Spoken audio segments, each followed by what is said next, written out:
Anda sedang mendengarkan Renungan Harian Pastor Stephen Agustinus. Selamat mendengarkan. Tuhan sedang mencabut mentalitas gerejawi yang pasif dan bersifat konsumtif belaka, serta membangun mentalitas kegerakan di tengah gerejanya. Jemaat sedang dibangun untuk membawa kualitas hidup yang berfungsi dan berkontribusi aktif dalam mewujudkan agenda Tuhan. Jemaat tidak lagi hidup secara individualistis, melainkan saling berkolaborasi dan bersinergi sebagai tubuh Kristus yang hidup bagi penggenapan rencana Allah. Perhatikan kalimat, daripadanya lah seluruh tubuh yang rapi tersusun dan diikat menjadi satu oleh pelayanan semua bagiannya. Efesus 4 ayat 16. Dalam terjemahan Alkitab berbahasa Inggris ditulis, "From whom the whole body, joined and knit together by what every joint supplies." Artinya, jemaat yang disatukan akan saling menyuplai satu dengan yang lain, saling berkolaborasi dan bersinergi. Untuk jemaat bisa saling berkolaborasi dan bersinergi, terlebih dahulu Tuhan akan memperlengkapi jemaat menjadi pribadi-pribadi yang berkompeten. Oleh karena itu, dibutuhkan adanya kuasa anugerah yang bekerja di tengah-tengah jemaat. Bagaimana kuasa anugerah bekerja di tengah jemaat? Perhatikan apa yang ditulis dalam surat Paulus berikut. Efesus 3 ayat 1-7 versi terjemahan baru.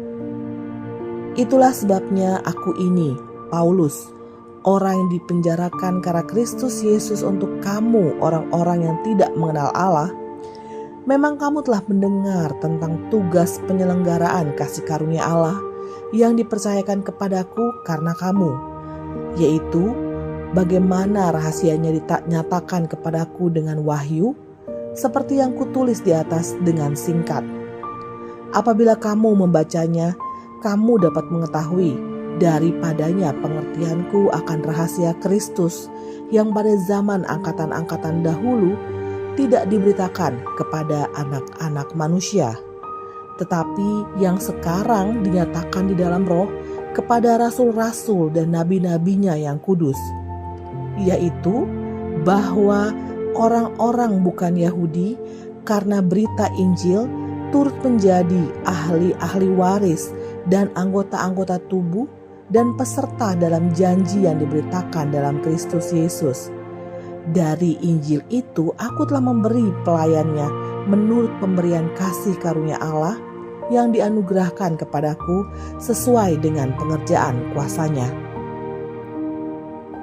Dari bagian ini kita bisa melihat adanya kuasa anugerah, pemberian kasih karunia Allah yang bekerja dalam diri Paulus, sehingga dia bisa menjadi seorang rasul yang berbeda di antara kebanyakan para rasul dan murid-murid Yesus lainnya.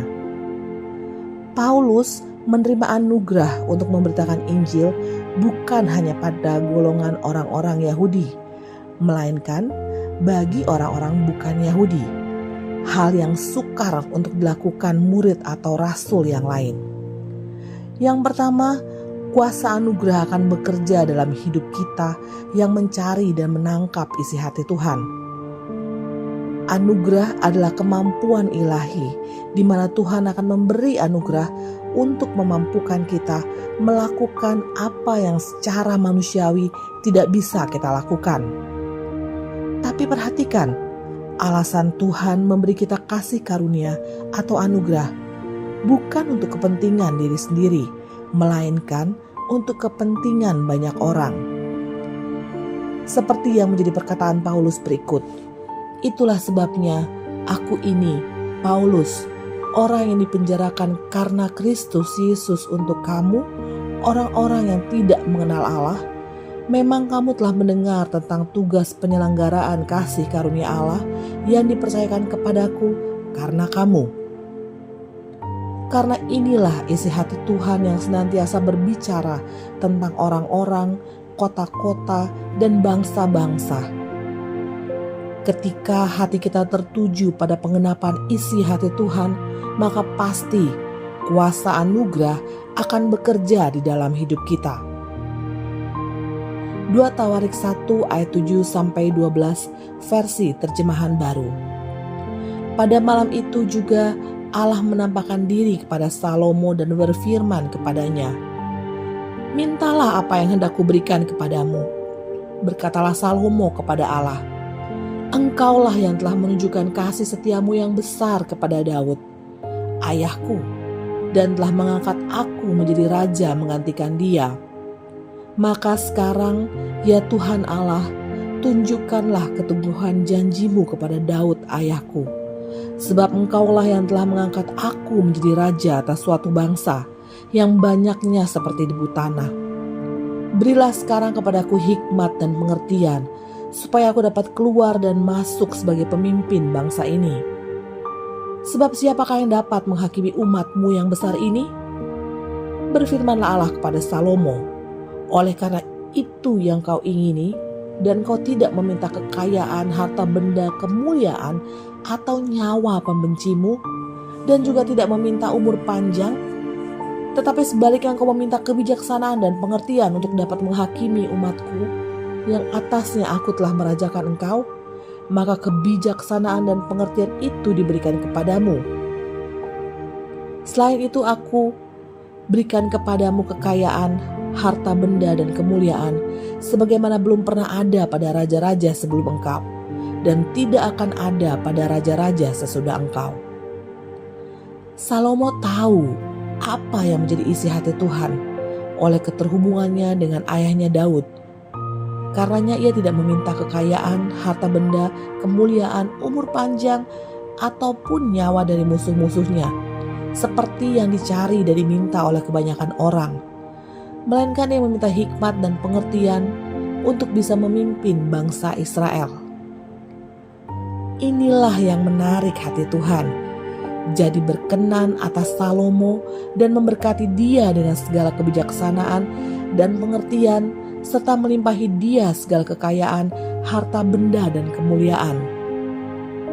Ketika kita masuk di dalam hadirat Tuhan dan menangkap isi hatinya, kita meminta hal yang ilahi, bukan untuk kepentingan diri sendiri, melainkan bagi kepentingan agenda kerajaan. Maka Tuhan akan memberi kita anugerah, kasih karunia yang akan memampukan kita melakukan apapun yang Tuhan kehendaki. Tuhan sedang menata ulang kehidupan doa umatnya. Jemaat tidak lagi akan berdoa dan meminta hanya untuk memenuhi kebutuhan hidup mereka sendiri, melainkan hati jemaat akan terpaut dengan isi hati Tuhan, dan mata mereka akan mulai dapat melihat dengan jelas hal apa yang bisa dilakukan dalam rangka memenuhi kebutuhan isi hati Tuhan lewat gerejanya. Jemaat akan dianugerahi kemampuan untuk menjadi pribadi-pribadi yang kompeten, mampu bekerja sama, berkolaborasi, dan bersinergi dalam pembangunan tubuh Kristus, serta penggenapan setiap rencana Allah dan agenda kerajaan sorga. Message ini akan berlanjut besok. Amin.